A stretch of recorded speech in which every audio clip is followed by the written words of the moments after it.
Anda menyaksikan Prime Time Talk, pemirsa, bersama saya Ani Rahmi. 4 bulan menjelang dilaksanakannya pemilihan Gubernur DKI Jakarta 2017, posisi petahana Basuki Cahayapurnama masih unggul dibandingkan dua pesaing lainnya. Menurut survei SMRC, bila pemilihan dilakukan saat ini, 44,4% warga Jakarta menyatakan akan memilih Ahok sebagai Gubernur DKI.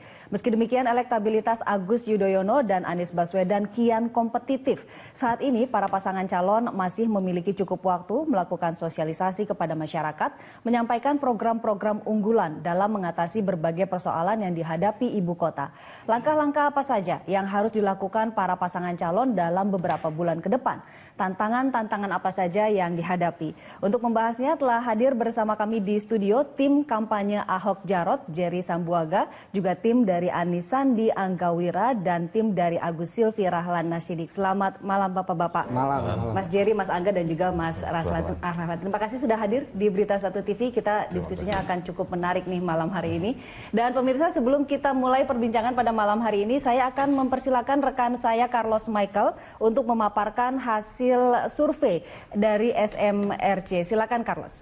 Iya, Ani dan juga pemirsa, petahana saat ini masih bekerja dengan giat di kantornya di Balai Kota, sementara dua calon lainnya semakin giat bersosialisasi ke seluruh pelosok yang ada di DKI Jakarta. Lalu kemudian kita ingat bahwa 4 pekan yang lalu ada survei-survei yang menyatakan bahwa petahana Ahok masih menjadi yang terkuat. Itu adalah saat ketika paket-paket calon gubernur dan wakil gubernur ini belum lengkap. Saat ini sudah lengkap, kita lihat apakah masih sama kekuatannya. Kita lihat elektabilitas yang diluncurkan oleh SMRC pada hari ini, bahwa elektabilitas kandidat calon gubernur, calon wakil gubernur DKI Jakarta masih di tempat teratas. 45,4% adalah Basuki Cahayapurnama, Jarod Saiful Hidayat. Sementara masih jauh di bawah Ahok dan juga Jarod, Agus Harimurti Yudhoyono dan Silviana Murni di 22,4%. Sementara Anies Baswedan dan Sandi Uno masih di 20,7%, dan masih ada 11,6% yang belum menentukan pilihan. Sementara kita lihat popularitas yang ada di sini, bahwa Basuki Cahayapurnama ketokohannya ini 63% dan membuntuti hanya 1% di belakang Ahok sendiri adalah Anies Baswedan di 62%, Agus Harimurti Yudhoyono di angka 54%, sementara masing-masing kandidat calon wakil gubernur yang paling tinggi adalah Sandiaga Uno di 50% dan menyusul di belakangnya masing-masing Silviana Murni dan Jarod Saiful Hidayat di 45%. Lalu sejauh mana kemudian masyarakat Jakarta melihat dukungannya terhadap kandidat-kandidat ini? Kita lihat bahwa dari sisi dukungan sendiri, menurut sosiodemografi pemilih, Ahok Jarot didukung oleh 50,7% laki-laki, 39,8% perempuan, Agus Silvi 19,9% laki-laki dan 24,9% perempuan, Anies Sandi 19,5% pemilih laki-laki, sementara 21,9% perempuan, dan yang tidak tahu masih ada 9,8% laki-laki dan 13,4% perempuan. Lalu ada berbagai macam kriteria yang diharapkan oleh warga Jakarta untuk siapa yang nantinya harus melanjutkan kepemimpinan Jakarta nantinya. Kita lihat sejumlah kriteria yang diluncurkan ini. Basuki Cahayapurnama dinilai dari ketegasan dan wibawanya 88%, sementara Agus Harimurti Yudhoyono 75%, Anies Baswedan sebesar 58%. Lalu selanjutnya kriteria kemampuan memimpin DKI, Basuki Cahayapurnama juga masih dinilai yang paling mampu untuk memimpin DKI di angka 75%, Agus Harimurti Yudhoyono 46% dan Anies Baswedan 53%. Urutan-urutannya seperti ini, tetapi ternyata membuntuti di belakang Basuki Cahayapurnama adalah Anies Baswedan. Sementara kriteria selanjutnya adalah pemimpin yang jujur dan bersih. Basuki Cahayapurnama lagi-lagi masih dianggap adalah pemimpin yang jujur dan bersih di angka 64%. Sementara di tempat kedua ini ada Anies Baswedan 52% dan Agus Harimurti Yudhoyono 44%. Kriteria selanjutnya adalah soal pemimpin yang jujur dan bersih. Kemudian kita lihat tingkat kepuasan dari masyarakat Jakarta terhadap perhatian rakyat kepada rakyat. Basuki Cahayapurnama 65%, Basuki Cahayapurnama masih di paling atas, menyusul Anies Baswedan 54%, kemudian Agus Harimurti Yudhoyono 31%. Lalu bagaimana tingkat kepuasan masyarakat terhadap kinerja petahana? 75% warga Jakarta mengaku cukup dan sangat puas terhadap kinerja petahana. Sementara yang tidak puas adalah 22%. Ini dilihat dari berbagai pekerjaan dari petahana sendiri selama ini. Tingkat kepuasan terhadap sarana dan prasarana misalnya. Kondisi rumah sakit atau puskesmas dianggap sudah sangat baik dengan persentase 92%, pelayanan di kecamatan atau kelurahan 90%, gedung sekolah 90%, dan penyediaan air bersih di angka 89%. Kemudian masih juga ada sejumlah pelayanan publik lainnya, jaringan listrik 89%, kondisi jalan 88%, kebersihan dan pengelolaan sampah 80%, dan yang paling rendah dan mungkin juga ini disetujui atau disepakati bersama oleh publik Jakarta bahwa petahana belum mampu untuk mengurai kemacetan Jakarta, bahwa kondisi kelancaran transportasi masih berada di angka 49%. Sekali lagi masih ada banyak waktu untuk tiga kandidat ini untuk bertarung ke depan. Yang saya katakan tadi bahwa petahana masih bekerja dengan rajin di Balai Kota, sementara masih banyak waktu untuk belusukan meraih hati masyarakat Jakarta untuk pilkada nanti. Andi Rami, kembali ke Anda.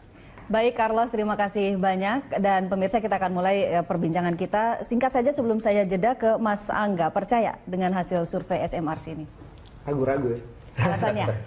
Ya kalau kita bandingkan dengan beberapa survei yang dilakukan oleh lembaga survei sebelumnya, kira-kira mungkin dirilis 1-2 minggu yang lalu, ini deviasinya cukup tinggi. Dan ya kalau kita mengingat beberapa pilkada DKI juga sebelumnya, ada juga lembaga survei yang bilang ini akan menang satu putaran, tapi ternyata juga tidak. Jadi ya ini perlu kita tinjau lebih dalam lah, kita kaji lebih dalam. Tapi bagi kami ini sebagai salah satu ya pecutan lah untuk lebih giat untuk mensosialisasikan ke masyarakat. Oke, Mas Rahlan sendiri bagaimana melihat? Mas Jerry lu saya kira menarik. Ini petahana pasti sudah pasti happy lah dengan hasil survei. Iya, jadi yang pertama tentu kita lihat ya survei SMRC ya. Yang baru saja beberapa hari dilakukan itu menunjukkan bahwa yang paling penting adalah elektabilitas ya dari gubernur incumbent itu masih yang paling tinggi 45,4% ya. Dan yang lebih penting lagi adalah tingkat kepuasan ya 75% ya. Tadi dilihat dari presentasi tinggi sekali, fasilitas dan semuanya itu termasuk 92% ya bahkan dibilang. Nah, itu menunjukkan tentu ya bahwa kita ini, calon yang kita usung, Pak Ahok dan juga Pak Jarot, itu lebih menunjukkan bukti dan juga hasil kerja nyata yang sudah dirasakan oleh masyarakat. Nah, saya pikir ini merupakan salah satu parameter yang perlu kita perlu kita apresiasi ya, dan perlu juga kita dalami dan perlu kita cermati ya, bahwa memang itu tidak bisa direkayasa. Memang betul sudah ada hasilnya, masyarakat bisa merasakan. Dan kedua, kita bisa lihat juga bukti-bukti yang ada, memang bukti fisiknya, ya, bukti pembangunannya, dan bukti-bukti yang lain. Ya. Jadi saya pikir ini merupakan sebuah survei yang memang menurut saya juga objektif ya, karena kalau tadi dibilang survei-survei sebelumnya itu kan ada yang di bulan September, ada yang di bulan Agustus, ada yang di bulan Juni bahkan ya. Nah ini survei yang terbaru ya, terbaru belum sampai seminggu kalau tidak salah tadi bilangnya. 1-9 Oktober. Dan itu menunjukkan bahwa memang ya, pada saat ini posisi sekarang Pak Ahok dan juga Pak Jarot ya masih memiliki tingkat kepercayaan yang tertinggi, tingkat elektabilitas dan juga tingkat popularitas dan juga tingkat akseptabilitas ya. Saya pikir itu baik. Saya harus adil nih, Pak Rahlan belum saya tanya nih, gimana Mas? Saya senang mendengar tingkat optimisme yang begitu tinggi di teman-teman kubu Ahok Jarot ini. Kendati sebetulnya saya kira agak sulit untuk mengukur tingkat fairness dari survei ini, karena kalau argumennya kayak tadi itu ada jalan, ada rumah sakit segala macam, ya iyalah kan petahana namanya juga gitu kan. Soalnya apakah bisa lebih baik atau tidak, itu pertanyaannya kemudian kan. Dan saya kira Mas Anies, Mas Agus sama-sama punya chance untuk memberikan harapan baru ya, karena harus diingat bahwa argumen bahwa petahana itu pantas dipilih karena dia adalah petahana ya, karena dia berpengalaman sebagai gubernur, itu sebetulnya adalah satu pikiran yang mempromosikan sesuatu yang berbahaya, seolah-olah bahwa yang namanya status quo itu adalah hal yang harus kita pilih gitu. Padahal kita tahu bahwa yang namanya kemajuan itu kontrolnya cuma satu, perubahan gitu, harapan gitu. Jadi dalam sisi itu menurut saya SMRC kurang fair kalau menilainya dari segi jalan mau dibangun, kepuasannya apa segala macam begitu. Itu yang pertama. Yang kedua, saya kira ada 6 survei, betul dijadikan sebelumnya. Tapi kalau ngomong itu yang dulu, kita kan juga mesti bilang bahwa akan ada yang akan datang, ya kan? Dan yang dibilang pada pemilu itu hari ini, itu artinya 1 tanggal 9, Agus baru turun tanggal 4. Ya, 23 September surveinya masih 1, lalu kemudian melonjak menjadi 19, menurut LSI dan kemudian 22 menurut SMRC. Oke, nah ya, apakah jadi, itu sudah sesuai harapan dari tim Agus dan juga Silvi? dong, harapannya kan 51%. Oke, ya kan? kita akan elaborasi ini lebih lanjut. Sayangnya di segmen berikutnya, saya harus jeda dulu. Pemirsa, jangan kemana-mana karena kami akan kembali sesaat lagi. Tetaplah di Prime Time Talk. Anda kembali menyaksikan Prime Time Talk, pemirsa. Kami akan lanjutkan perbincangan. Tadi saya terputus dengan Mas Rahlan nih. Mas Rahlan, tadi Anda menyatakan bahwa targetnya elektabilitas 51% pada saat pemilihan tentu saja. Tapi saat ini hanya dengan waktu beberapa minggu ya. 4 bulan. Ya, enggak. Ketika tokoh Agus Harimurti pertama kali muncul, itu kan sudah menjelang akhir September. Ketika survei ini dilaksanakan 1-9 Oktober, itu sudah ada di posisi sekitar 22%. Menurut SMRC ya? SMRC. Apakah tahapan ini atau elektabilitas ini sudah sesuai dengan harapan dari tim Agus Silvi? Yang kami tahu, kami harus bekerja makin keras.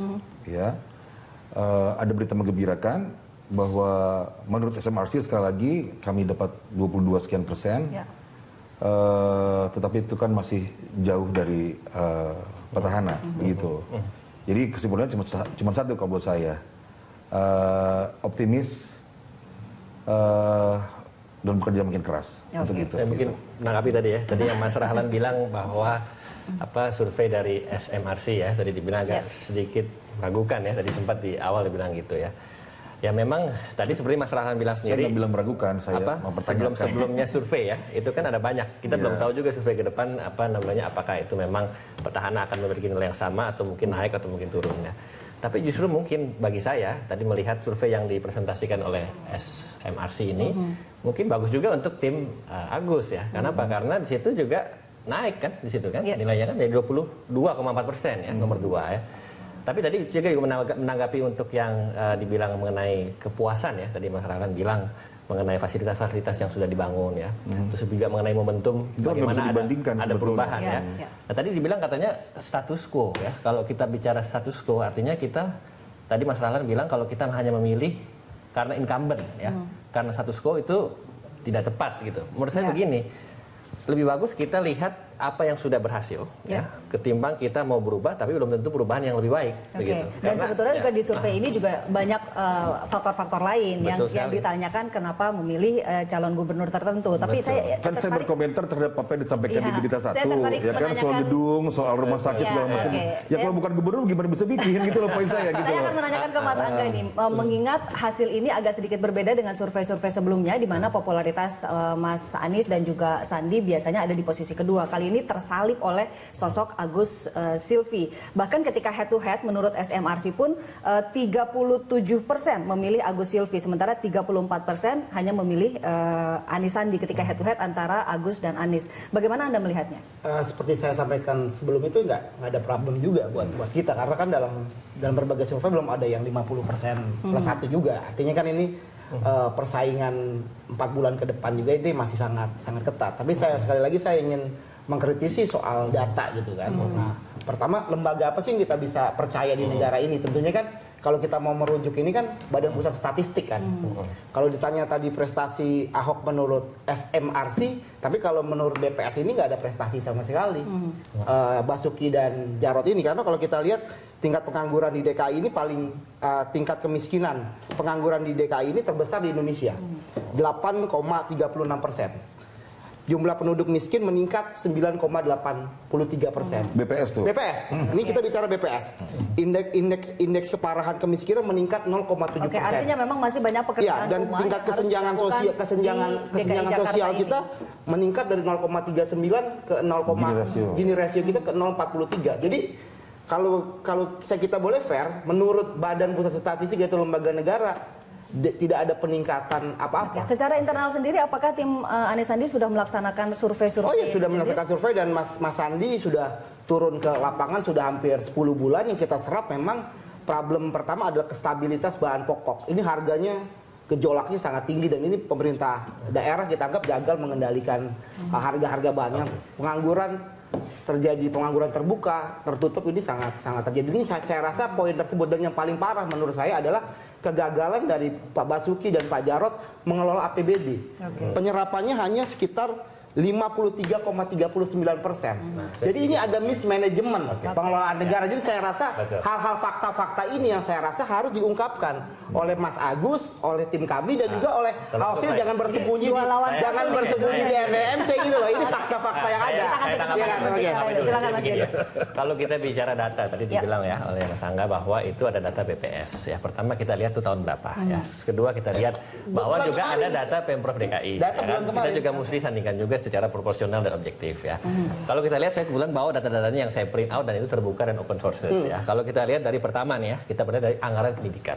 Itu meningkat hampir 4 kali lipat semenjak tahun 2013 ya. Penerima kartu Jakarta Pintar tentu diseleksi dengan baik dan itu terdeliver dengan baik ya kan. Kita lihat penurunan angka putus sekolah, pendapatan guru-guru sekarang berapa? 2014 itu hampir 15 juta dengan tunjangan-tunjangan. Belum lagi dengan TKD-nya. Lalu kita lihat layanan-layanan kesehatan dari mulai perawat, dokter sampai apoteker itu meningkat semua. Ada datanya, kita bisa lihat, kita bisa download di Pemprov DKI. Dan satu lagi saya ingin tanggapi juga. Kalau kita melihat hal-hal itu semua, itu kan berarti kan pencapaian. Itu kan berarti sebuah keberhasilan yang masyarakat juga bisa tahu ya. Dan kalau saya ingin tegaskan juga soal tadi bilang bahwa apakah itu bisa dibilang sebagai sebuah hal yang bersifat memajukan atau tidak? Ya sangat memajukan ya, karena apalagi ukurannya kalau memang kita tidak bisa memberikan bukti kan begitu. Meningkat, kalau kita tidak bisa memberikan bukti kan ini data dilawan dengan data. Kita bicara data. Iya, data dan lembaga negara itu Badan Pusat saya ingin juga tambahkan sedikit. Kalau kita bicara data, kita bicara data yang dilaksanakan oleh SMRC. Nah, sekarang begini, kalau kita sedikit deh, kalau kita bicara survei, data-data itu kan juga harus kita apresiasi dengan data-data yang Mas Jerry, boleh saya ke Angga? Ya, Mas Angga, ini bagaimana caranya menggenjot elektabilitas yang tampaknya turun? Kalau kita lihat jelas dari survei internal yang kami lakukan dan dari beberapa survei sebelumnya yang dilakukan lembaga survei yang lain, kita lihat memang warga Jakarta ini ingin perubahan. Ingin perubahan dengan sesuatu yang lebih baik lagi. Dan tentunya yang kita tawarkan tentunya kan ini rekam jejak dari Mas Anies dan Bang Sandi selama ini. Dan ini juga prestasi Mas Anies dan Bang Sandi ini bukan hanya di level nasional, tapi sudah diakui di level internasional. Tinggal bagaimana dari tim kami menyampaikan apa yang sudah pencapaian-pencapaian yang sudah dilakukan oleh orang dua ini kepada masyarakat. Dan bagaimana manfaatnya untuk warga DKI Jakarta begitu. Iya, tentunya apa yang sudah, artinya kan pembangunan ini berkelanjutan. Apa yang sudah baik dilakukan oleh Pak Basuki dan Pak Jarod ini tentunya harus kita juga apresiasi. Tapi kalau kita bicara lagi tadi mengenai data dan fakta, besarnya gitu ya. Konteks besarnya, potretnya kan sudah terlihat kan gitu. Tapi kalau kita turunkan ya mungkin Pemprov kan punya data-data yang lain dan kita juga hanya berpegang pada data dari Badan Pusat Statistik. Ini diakui bahwa diapresiasi nih Mas Jerry ya. Nah, tapi bagaimana caranya untuk semakin menggenjot atau juga mempertahankan elektabilitas hingga nanti saat pemilihan? Betul. Jadi begini, tadi saya juga menanggapi ya bahwa yang disampaikan itu memang ada betulnya bahwa ada keberhasilan tadi Mas Angga bilang ya dengan data-data Pemprov DKI. Ya, bahwa ada data BPS, oke, kita bandingkan, kita lihat dan juga kita kaji sama-sama. Di Pemprov DKI juga datanya tidak bisa dibilang tidak komplit, sangat komplit bahwa pemerintah yang mengurus wilayah DKI Jakarta ya kan. Lalu berikutnya kalau kita melihat tadi Mbak katakan bagaimana kita menggenjot elektabilitas ya. Ya tentu sekarang kita lihat ya, bagi kami di tim Basuki Cahayapurnama dan juga Jarod, yang paling utama itu adalah bukti, yang paling utama itu adalah track record, yang paling utama adalah kita tanya ke masyarakat ya, kita tanya fasilitas-fasilitas yang sudah dibangun, tingkat relokasi yang sudah dilihat, bukan baru yang sudah dibenahi. Kalau ya. itu yang menjadi dasar, ya, memang itu menjadi dasar. Tidak akan ada perubahan. Sekarang begini, perubahan masing-masing boleh punya strategi. Artinya yang boleh jadi presiden adalah yang punya pengalaman presiden. Yang saya tanya ke Mas Rala tadi kalau usupnya temanya adalah perubahan, saya mau tekankan perubahan mau jadi lebih baik. Bukan, atau tidak. perubahan dalam Tadi kan konteks ditekankan perubahan. Oke, jadi itu adalah memberikan perbandingan terhadap kualitas dari perubahan itu bagaimana sendiri. kita bisa itu adalah membangun, strategi ya kan? yang akan digunakan Karena oleh begini, tim Mbak, saya mau katakan. Ahok Jarot untuk Iya, menggenjot betul. elektabilitas sehingga nanti 4 iya, bulan betul. ke depan. Karena kalau dikit-dikit kita bicara perubahan, kapan membangunnya? Oke. Kalau Kapan nggak kita ada bisa perubahan, membangunnya? Pak Ahok akan Kita jadi development. gubernur. Begitu. Mas Dahlan, SMRC dan juga peneliti LIPI melihat survei ini dan menyebutkan bahwa elektabilitas Agus Harimurti itu bisa melejit karena 3 hal. Pertama karena bapaknya, Presiden Saya kira Susilo iya. Bambang Yudhoyono selama 2 periode, Antara lalu lain karena ya. ketampanannya dan karena Mungkin. paparan media. Anda sepakat? Yang pertama saya kira jelas, itu anaknya Presiden RI ke-10, ke-6 yang punya pengalaman 10 tahun. Kalau soal ganteng, ya mirip-mirip saya lah gitu ya. Nah, terus yang ketiga apa tadi Anda bilang? Karena paparan media. Karena paparan media. Media makin bersimpati benar. Tetapi menurut saya, kalau kita mau sedikit periksa lebih teliti survei dari SMRC itu, ada soal yang buat saya mencemaskan. Di situ disebutkan bahwa 94% non-Muslim itu memilih Ahok. Sementara ada 38% warga Muslim yang memilih Ahok. Bagaimana kita mau baca data ini? Ya. Ini memperlihatkan menurut saya bahwa pertama-tama non-Muslim melakukan satu pilihan yang semata-mata berdasarkan kesamaan identitas, gitu. Dan menurut saya itu berbahaya, karena demokrasi mengajarkan kita untuk memilih secara rasional, gitu ya. Pada sisi yang lain, semua kampanye bahwa ada ancaman yang serius terhadap kebinekaan, itu mungkin mesti dikatakan sambil mengingat bahwa ada 34% warga Muslim yang secara rasional memilih Ahok, gitu, ngerti nggak? Jadi warga non-Muslim ternyata, rasional, begitu loh. Nah, tapi kemudian memang mesti diperiksa apa sebabnya. Saya menduga memang ada faktor-faktor yang membuat teman-teman, saudara-saudara saya, warga non-Muslim memilih Ahok karena kesamaan identitas karena mungkin merasa ada threat, ada ancaman terhadap kebinekaan, sehingga secara naluriah gitu, instingnya memilih untuk mencari orang yang punya kesamaan identitas begitu. Nah, tetapi di situ juga problemnya buat saya kemudian. Beberapa kali Pak Ahok secara sengaja melakukan kata-kata, mengeluarkan kata-kata yang memprovokasi kemarahan Muslim. Nah, saya mau bilang begini, sebentar. Saya bilang, let me finish it. Nah, yang saya mau bilang adalah bahayanya apa? Jadi sebetulnya yang 34% memilih, 38% memilih Pak Ahok itu adalah warga yang tidak suka juga dengan kegalakan, dengan kekasaran, ya, dengan ancaman terhadap kebinekaan, gitu loh, ya kan?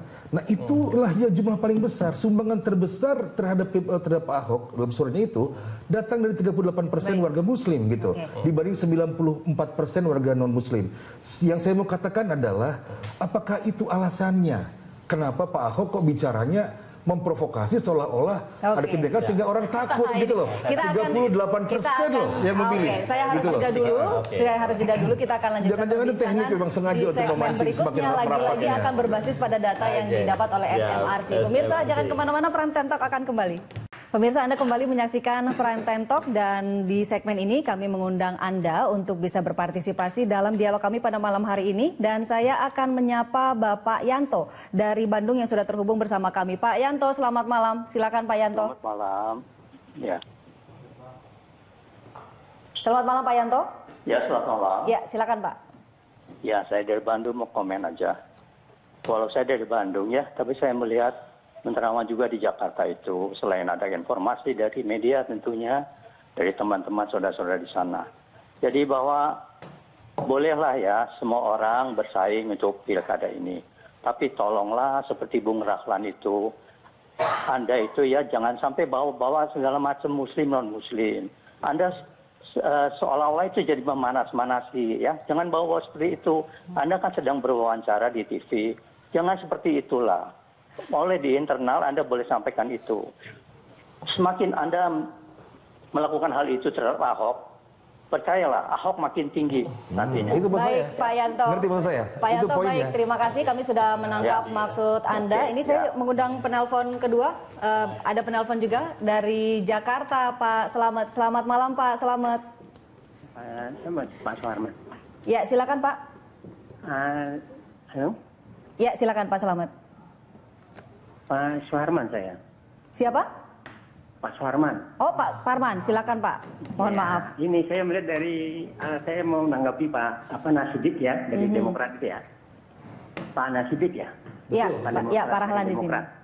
Ini dia, saya melihatnya salah tanggapan dia begitu. Banyak yang orang non-muslim, muslim sekalipun banyak yang milih Ahok. Sekarang orang Jakarta itu tidak bisa dicibuli lagi, Pak. Orang melihat kinerja. Saya melihatnya begini ya. Ya, silakan Pak. Kita lihat si SBY, Pak SBY saya lihat geli. Kenapa dia ngelonsing si Agus? Bapak lihat tuh si Pak SBY itu ya geli dia ngeliat orang. Pak Agus yang ini karena tidak ada Partai Demokrat itu nggak ada kader yang bagus. Oke, baik Pak Suparman. Pak Suparman, terima kasih telah bergabung bersama kami. Kami sudah menangkap maksud Anda. Pak Suparman, terima kasih, dan kita coba tanggapi ini dua penelpon, kedua-keduanya ini keberatan bahwa ada... Saya dulu dong berarti kan, jelaskan kan? Yang disinggung Saya Pak kan. Rahlan nih, katanya Jadi jangan mengangkat pemirsa, saudara saya di seluruh Indonesia yang saya cintai, yang sedang saya sampaikan tadi itu adalah bacaan terhadap fakta, terhadap data yang disampaikan oleh SMRC, gitu ya. Bukan pendapat saya pribadi, itu pendapat yang bisa ditarik dari data yang dikeluarkan oleh SMRC. Justru saya mempertanyakan itu. Justru saya mengatakan bahwa orang-orang Islam itu banyak yang pilih Ahok. Jadi persoalan agama itu sebetulnya nggak relevan. Gitu loh, itu nggak relevan. Karena 38% itu justru memilih Pak Ahok gitu. 38% ini adalah orang-orang yang nggak suka dengan segala macam perpecahan, dengan konflik, ya, dengan upaya-upaya untuk memecah belah gitu ya. Nah, itu yang paling penting gitu.